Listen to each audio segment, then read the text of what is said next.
आप देख रहे हैं राजस्थान सुपरफास्ट न्यूज। आगे बढ़ते हैं आज की ताजा खबरों के साथ। जो इस यूनिवर्सिटी की विशेषताएं साथ में मिलने के बाद वो समाप्त हो जाएगी, इसलिए ये विश्वविद्यालय ही अलग से रहना चाहिए और इसकी पहचान भी जिस तरह से आप लोगों ने बनाई है, आने वाले समय में इसके विद्यार्थी और भी इसका झंडा गाड़ेंगे। मैं इसी विश्वास के साथ आप सभी का एक बार पुनः अभिनंदन करता हूँ। जो मेरे सामने वो पीढ़ी बैठी है जिसने लंबा संघर्ष किया है, राजस्थान के विकास में अपना अपना योगदान देकर इस राजस्थान को आज निश्चित रूप से विकसित। बाकी सभी एलुमनाई से मेरा निवेदन है, कृपया अंदर पधार के अपना स्थान ग्रहण करें। निश्चित रूप से कुछ तो भी नसीब मानता हूँ कि मंच पर दो ऐसी शख्सियतें जिनके साथ मेरे को भी कार्य करने का अनुभव मिला।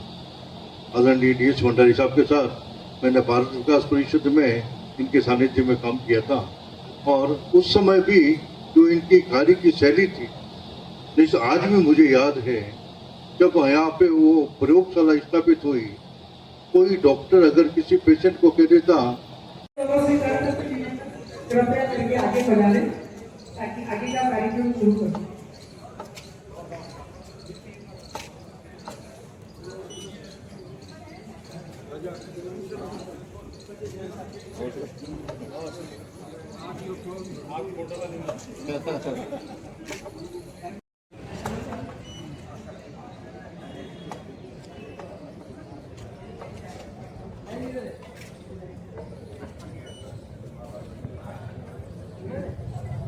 हमारे सीनियर प्रोफेसर श्री आगे आए और बुके देकर श्रीमान देवेंद्र जी जोशी साहब का स्वागत करें। हमारी क्लासेस थे सिर्फ 35 लड़के थे। We are 35 into 3 third batch में था, तो 35 इंटू 3 105 स्टूडेंट्स थे टोटल कॉलेज में। और इसी एक ब्लॉक में हमारी क्लासेस होती थी और हमारे लेबोरेटरीज और वर्कशॉप जो है वो हॉस्टल नंबर 1, आज तक हॉस्टल नंबर नहीं होगा, वो हॉस्टल नंबर 1 में जहाँ की जो है वो अब पता नहीं क्या है वो।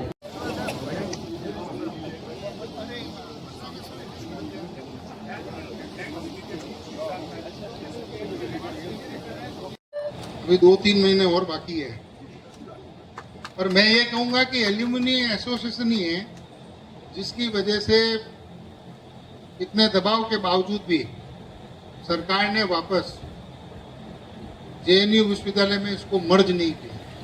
आप लोग निरंतर माननीय देवेंद्र जी भाई साहब के और मेरे संपर्क में रहकर वस्तु स्थिति से अवगत कराया, पर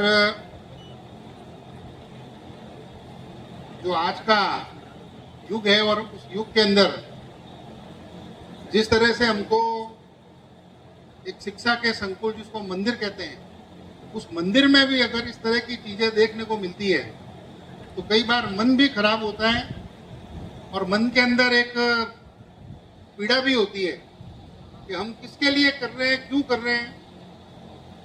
आज 80 वर्ष के सुशील से भंडारी की पूरी टीम, उसके नीचे आप चलो तो 70 और 80 के बीच में 10 एल्यूमनी आ जाएगी आपके।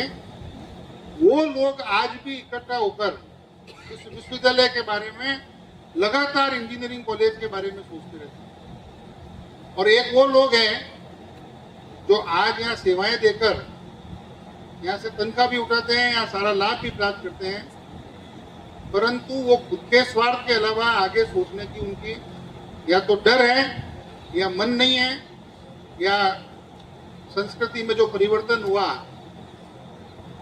उसका एक परिणाम है।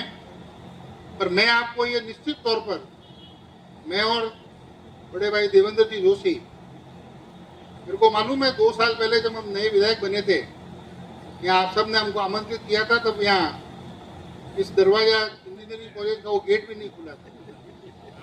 माननीय देवेंद्र जी ने उस समय डांट लगाई, फिर दरवाजा खुला और अपना एक छोटा सा कार्यक्रम हुआ। कम से कम 2.5 साल में बन यहाँ तो पहुंच एक पंडाल लग गया। परंतु हमको यही नहीं ठहरना है। मेरा तो इतना ही मानना है कि 2-3 महीने बाद जब भी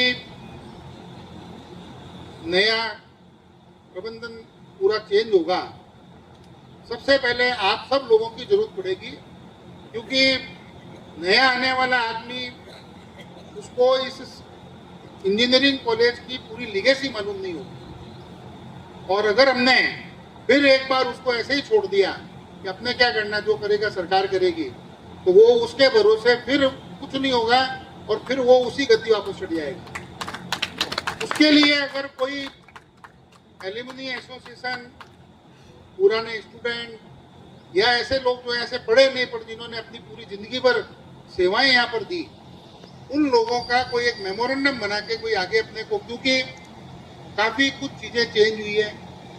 माननीय अश्विनी जी वैष्णव भी 2 बार मिले थे बीच में, वो भी एक तरह से हताश थे कि काफ़ी कुछ चीज़ें करना चाहता था, नहीं हो रही है, कैसे एल्यूमिनी एसोसिएशन के साथ। तो मेरा तो इतना ही कहना है कि अपने आप सब लोग के जो इंटरेक्शन से और जो रूपरेखा आप बनाएं, उसको आपके लोगों के सानिध्य में, आपके लोगों के बनाए हुए इस एजेंडे में जो आपकी 25 साल की तपस्या थी, इसको अलग करके वो जरूरी था। आज भी हमको हर मीटिंग के अंदर देवेंद्र जी भाई साहब को हमको एक फोन जरूर आता है कि भाई साहब इसको मर्ज कर दें क्या। एक फोन हर मीटिंग, साल में 3 मीटिंग होती है, हम हमेशा मना करते हैं मर्ज मत करना, बड़ी मुश्किल से अलग हुई है।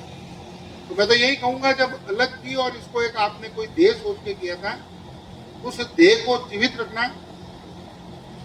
आप आज माननीय भंडारी साहब को देख रहे हैं, जो पढ़ के जिन्होंने इस कॉलेज को बनाया, ऐसे कई लोग हैं जिनका कई ब्लॉक में, शिक्षा में, नए सब्जेक्ट लाने में अलग अलग जगह, और एल्यूमिनी आज पूरे हिंदुस्तान नहीं पूरे विश्व के अंदर आपका है।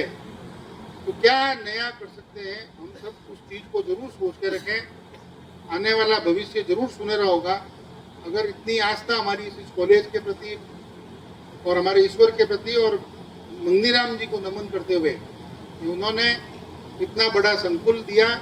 और हम भी जब देश विदेश में जाते हैं तो एल्यूमिनी हमको भी मिलते हैं, उनके मन में पीड़ा थोड़ी बहुत जरूर होती है, पर खुशी बहुत होती है कि आज भी हम लोग हमारे मिलते हैं। क्योंकि जब भी कोई जोधपुर आता है, उस हर एक एल्यूमिनी में से वो संपर्क करता है हम आए हुए मिलना। तो